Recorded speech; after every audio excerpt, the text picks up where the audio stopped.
தமிழகத்தில் சட்டப்பேரவை தேர்தல் இன்னும் சில மாதங்களில் நடக்க உள்ளது.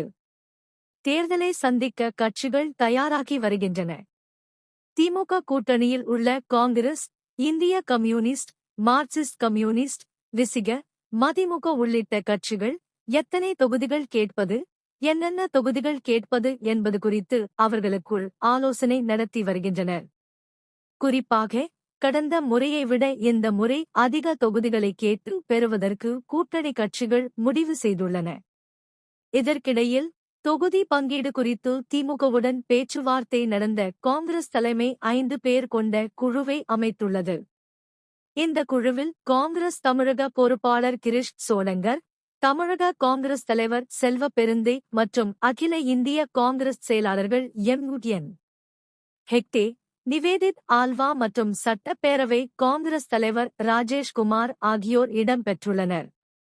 இந்த குழுவினர் இன்று முதல்வர் மு.க. ஸ்டாலினை சந்தித்து தொகுதி பங்கீடு குறித்து பேச்சுவார்த்தையை தொடங்கியுள்ளது.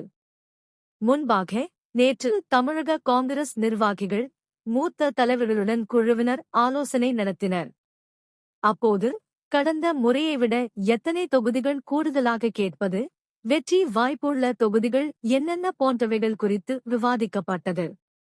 கடந்த 2021 சட்டப்பேரவை தேர்தலில் திமுக கூட்டணியில் 25 தொகுதிகளை பெற்று அதில் 18 இடங்களில் வெற்றி பெற்றது.